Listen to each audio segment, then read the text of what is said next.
Parábolas y enseñanzas del Buda, por Jorge Ángel Líbraga. Comenzaremos con algunas parábolas que ilustran los aspectos mítico-históricos de la vida de Siddhartha Gautama, que, desde todo punto de vista, sirven para repetir una y otra vez los principios morales que sustentan lo que posteriormente iba a transformarse en la religión budista.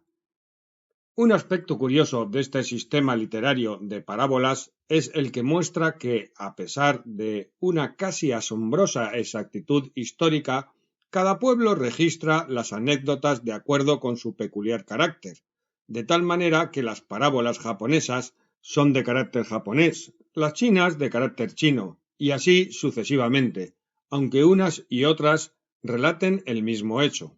Como todas las religiones orientales son reencarnacionistas, tal y como fue explicado en una conferencia anterior, muchas de estas parábolas llegan a relatar ejemplos de la vida de Siddhartha antes de que fuera Siddhartha en sus vidas anteriores, y se nos muestra en diversos aspectos la preparación escolar que un hombre debe tener antes de graduarse como Buda, como iluminado. Así, por ejemplo, el Lalita Vistara nos cuenta la historia de la paloma y el halcón.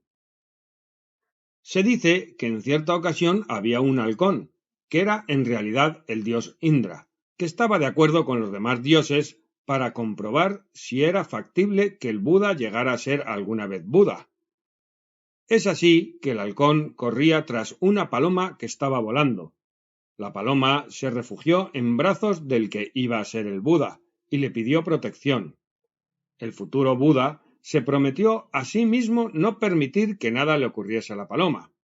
Pero he aquí que llegó el halcón y le reclamó la paloma, alegando que la había visto primero y que las palomas constituían su alimento. El Buda comprendió que también el halcón tenía su parte de razón. Entonces llegó a un acuerdo con ambos animales, según el cual la paloma iba a permanecer viva y el halcón iba a comer una porción de carne equivalente a la que tenía la paloma que perseguía. El Buda hizo traer una balanza.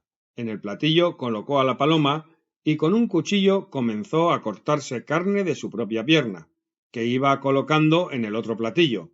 Pero el dios Indra, para probarlo, hizo cada vez más pesada la paloma, y el Buda se cortó poco a poco todas las partes de su cuerpo, y viendo que no podía igualar el peso de la paloma, se arrojó él mismo al platillo. En ese momento, y tras una serie de grandes convulsiones, se aparecieron los dioses y le confesaron que no había sido más que una prueba. Al igual que esta, muchas de las anécdotas hablan de renunciación.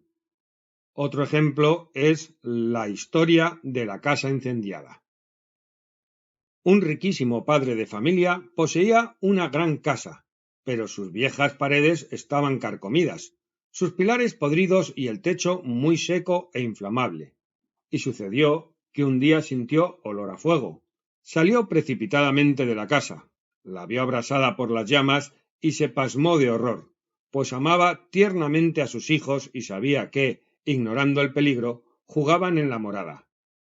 Alocado, el padre pensó: ¿qué puedo hacer? Los niños son ignorantes y es inútil advertirles del peligro. Si no voy a salvarlos, morirán y aun salvando a uno, perecerán los otros.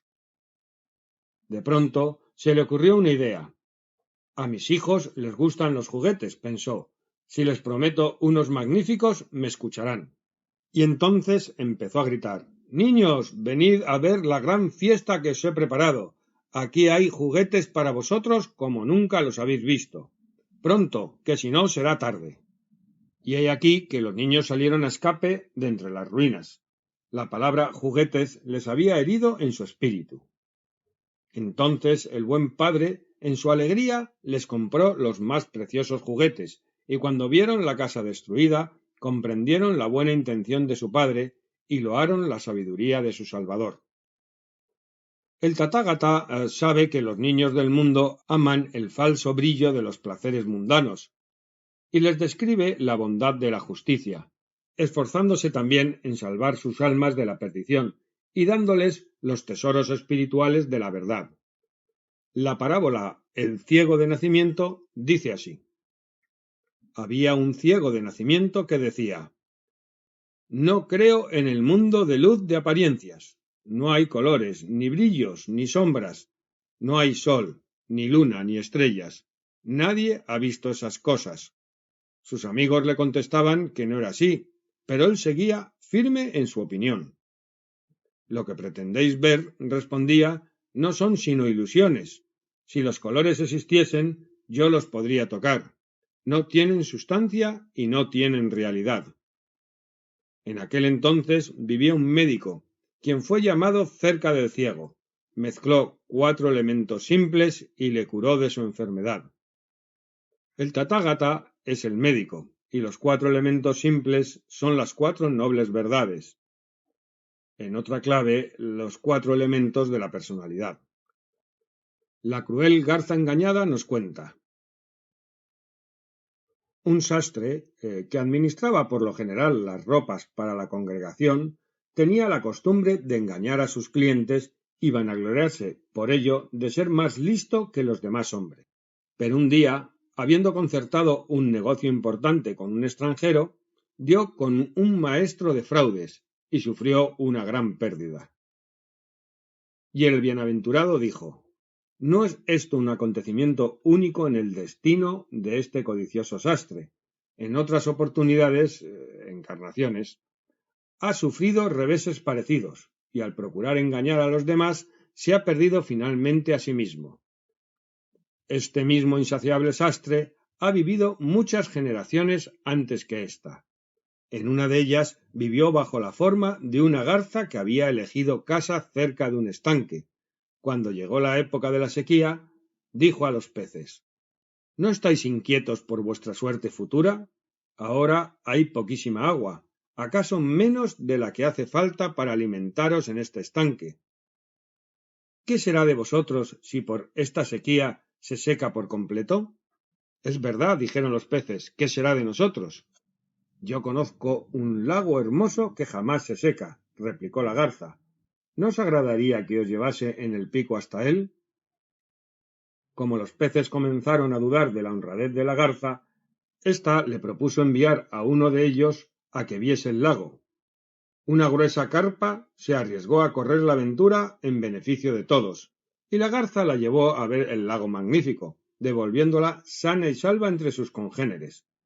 Se desvanecieron entonces las dudas entre los peces, tornándose en una loca confianza en la garza, que se los llevó uno a uno del estanque, yendo a devorarlos sobre un magnífico árbol de esos que llaman varanas.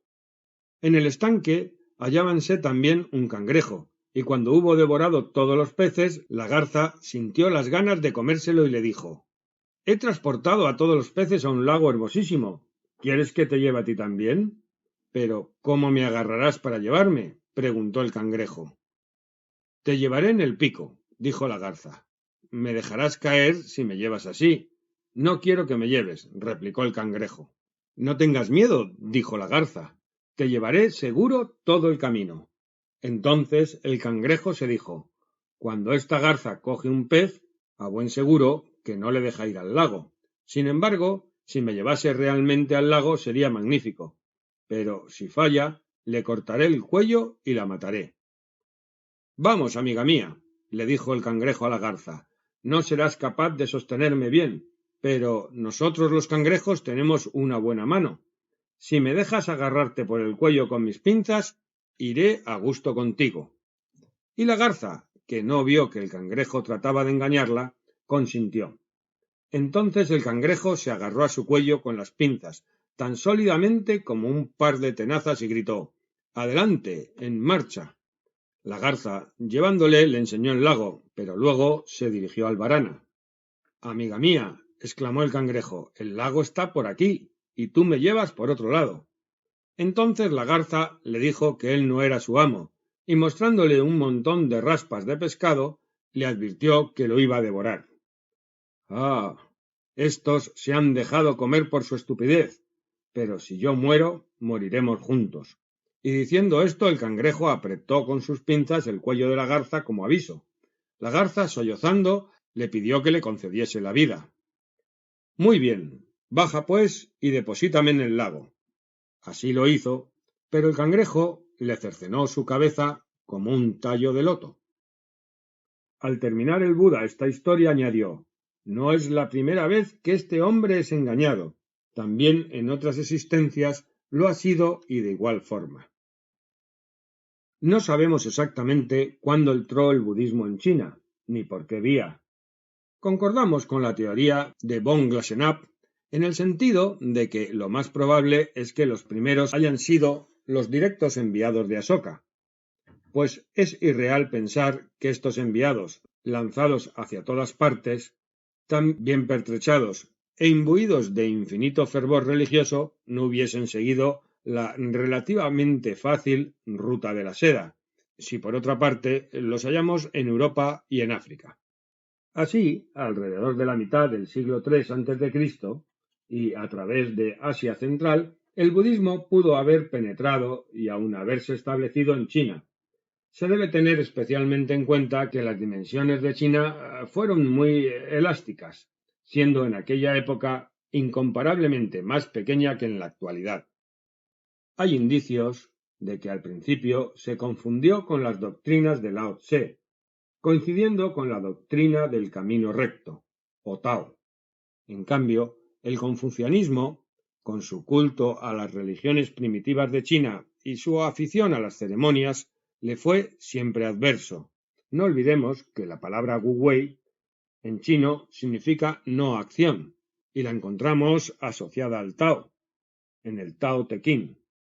No es raro que las nuevas doctrinas del budismo y el taoísmo de Lao Tse se hayan asociado en algún sentido en contra del Chou Li, el código de vida total que imperaba desde la dinastía de los Zhou. La tradición e historia china quiere que el budismo haya penetrado a raíz de un sueño profético del emperador Ming-Ti en el año 61. En su sueño vio un hombre de oro que resplandecía como un sol. Hechas las conclusiones astrológicas, arribaron a la idea de que el cielo invitaba a adorar a un nuevo dios aparecido en tierras del oeste. A partir de este momento se fue extendiendo y en el año 335, bajo la dinastía Xin del Este, fue oficializado como una de las religiones del imperio. La invasión musulmana a India coincidiría con la gran decadencia del budismo. En China continuó fuerte. En el siglo VIII, el budismo se despojó de inhibiciones y fomentó incluso formas musicales y teatrales de gran escala. Así continuó el budismo hasta la dinastía Ming y Manchú, cuando se fue debilitando en medio de cismas internos, y ante el crecimiento del materialismo que asoló China con el advenimiento de la República en 1912, y más aún hoy en día. Artículo aparecido en la revista Nueva Acrópolis España, número 241, en el mes de octubre de 1995. Es un resumen de la conferencia clase dictada el 6 de noviembre de 1971.